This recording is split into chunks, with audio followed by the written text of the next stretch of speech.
Break के बाद में फिर से आप सभी का स्वागत है। तो हम बात कर रहे हैं लखनऊ में हुए हादसे की। धराशायी हुए घर बार, आखिरकार कौन है जिम्मेदार? इसी मुद्दे पर चर्चा करने के लिए खास मेहमान लगातार हमारे साथ बने हुए हैं। एक बार फिर से उनका तारुफ आपसे करवाते हैं। आलोक अवस्थी जी, बीजेपी प्रवक्ता हमारे साथ मौजूद हैं।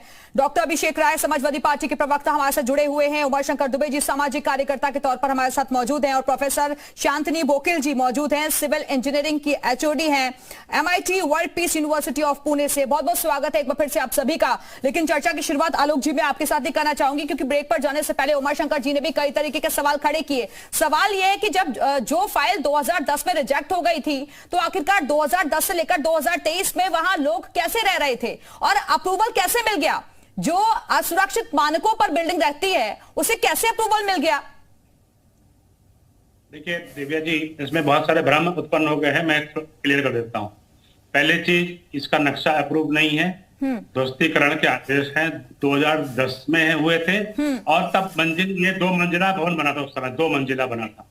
शाहिद मंजूर इसके मालिक हैं, जो समाजवादी पार्टी के विधायक थे और उनके बहुत सीनियर नेता हैं। आज जब वो मंत्री बने, जब समाजवादी पार्टी की सरकार आई, डंके की चोट पर जब सैया भाई कोतवाल तो डर खाएगा, 3 मंजिल और बनाई गई अवैध रूप से।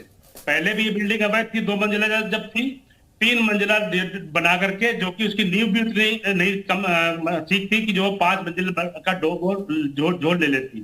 तो यह शाहिद मंजूर साहब, अभिषेक जी बहुत आसानी से बच के चले गए। शाहिद मंजूर को तो भूल ही गए, जो उनकी खुद की पार्टी के विधायक गैर कानूनी बिल्डिंग बना रहे हैं और मंत्री बनाया था उनको अखिलेश यादव जी ने। वह जो है इस तरह का गलत काम कर रहे हैं और आखिर में उन्हीं की पार्टी के प्रवक्ता का परिवार इसमें जो है काल कबलित हुआ। यानी कि अगर इस तरह की बिल्डिंग नहीं बनाई होती, शाहिद मंजूर ने, समाजवादी पार्टी के जो मंत्री थे, डंके की चोट पर अखिलेश यादव जो कि आवास मंत्री थे, और अखिलेश यादव की सरकार तो सरकार और अखिलेश यादव स्वयं आवास मंत्री थे, जिनके पास इस पूरे शहर का शहरीकरण का विभाग के वो मंत्री भी थे, मुख्यमंत्री के साथ साथ उन पर जिम्मेदारी थी।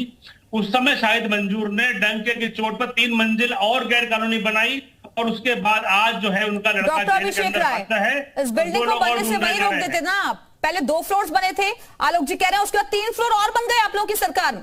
हाँ, इनकी सरकार में बनाए गए, ये रिकॉर्ड पे है और समय समय पर नोटिस दी गई और ध्वस्तीकरण के लोग भेजे गए। इन्होंने मारपीट करके भगा दिया वहां से लोगों को अपनी सरकार के समय पे। आलोक भाई अगर बोल रही हूं तो मैं आप जवाब देना आपको चाहता हूं। जैसे अभी उमाशंकर भाई ने जो बातें कही वो एकदम प्रैक्टिकल बात है, उसका जवाब आपके पास है नहीं तो आप जवाब दे भी नहीं पाओगे। हमने पूछा ना आपसे, आप तो रॉबर्ट वाड्रा को जेल भेजने जा रहे थे 14 में, जीजा को जेल भेजने जा रहे थे। आप शाहिद मंजूर साहब को जेल भेज देते 6 साल से सरकार है।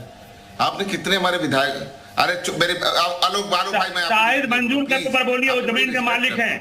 शाहिद मंजूर बिल्डर है, बोलिए। पहले मेरी बात सुन लीजिए, मेरी बात क्यों सुनना आपकी बात? शाहिद मंजूर के बारे में आपका मुंह क्यों सिल गया है? भाई मैं रिस्पेक्ट करता हूं, मुझे मजबूर मत करिए। परिवार आजकल कब्लित हो गया। जवाब देने के लिए मैं आपकी बड़ी रिस्पेक्ट करता हूं आलोक भाई।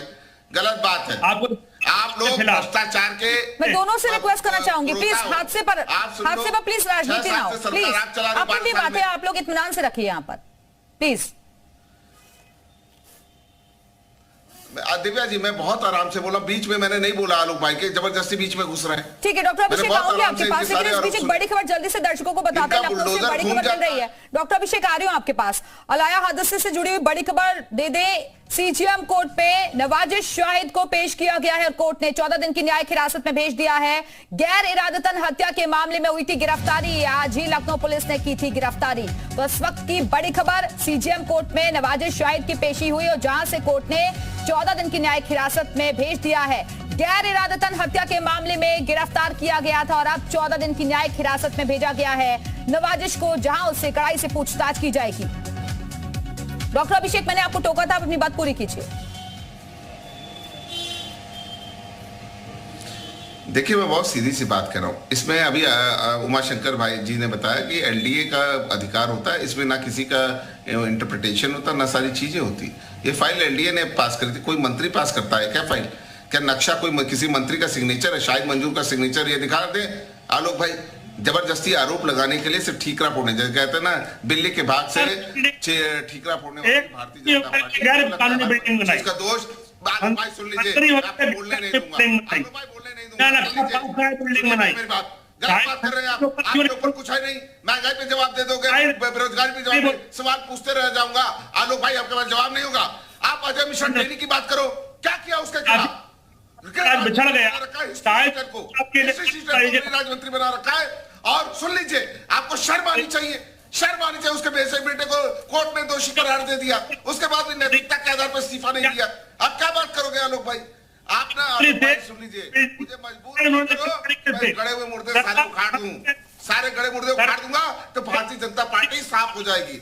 आपका चार चरित्र एकदम दिख जाएगा जनता के सामने। मत मजबूर करो मेरे को। अरे आप छोड़ो, आप क्या बात करोगे आलोक भाई? शर्म नहीं आती आपको?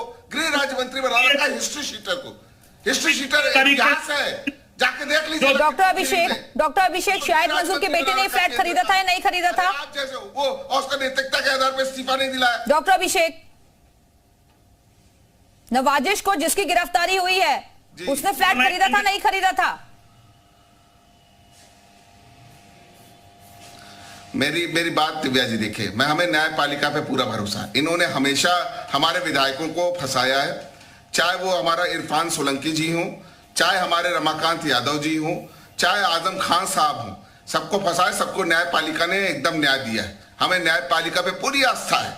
ये सिर्फ विपक्षी दमन की राजनीति अब आप कह रहे हैं कि इस मामले में भी सेंगर पे राजनीतिक द्वेष के चलते फंसाया गया है। नहीं बोल पाएंगे डॉक्टर अभिषेक, आप ये कहना चाह रहे हैं? पे नहीं बोल पाएंगे। आप ये कहना चाह रहे हैं कि राजनीतिक द्वेष के चलते फंसाया गया है, जिम्मेदारी नहीं है उनकी कुछ? बिल्कुल बिल्कुल, राजनीतिक विद्वेष है ये, राजनीतिक विद्वेष है। भारतीय जनता पार्टी इस तरह की गंदी राजनीति करती है। एनडीए के अधिकारी कर रहे हैं, उसका दोष है समाजवादी पार्टी पे। हमारी सरकार भी नहीं थी तब, हमारी सरकार भी नहीं थी 2010 में। ऐसे झूठे लोग कहते हैं झूठ का पुलका बना के, मैं शब्दों का मर्यादित शब्दों का इस्तेमाल कर रहा हूँ। जैसे झूठे अंबार बनाने वाले लोग, आलोक जी वो कह रहे हैं कि चुन चुनकर आप लोग ऐसे ही विपक्षी को निशाना बनाते हैं। बैठी हुई है शाहिद मंजूर, देखिए शाहिद मंजूर इनका मंत्री था और जमीन का मालिक भी है। मालिक है नवाजी ठीक है, आप दोनों के पास वापस आऊंगी। उमा शंकर जी, शायद इसी राजनीति की वजह से जो असल गुनहगार है वो हमेशा से बच जाते हैं।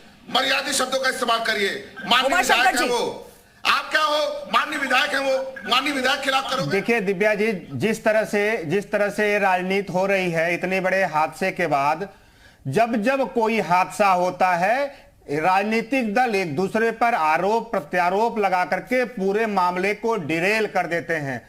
जी न्यूज ने इतने महत्वपूर्ण तरीके से सभी लोगों को बुला करके एक चर्चा की शुरुआत की थी। मैं तो कहता हूं आलोक जी से, चूंकि सत्ता में आप हैं, जवाब जनता आपसे चाहती है, चूंकि व्यवस्था आप देंगे। क्या आज तक जो घटनाएं हुई छोड़ दीजिए, क्या आज के बाद आप एलडीए बीसी को निर्देश देंगे कि कल से एक भी अवैध निर्माण नहीं होंगे?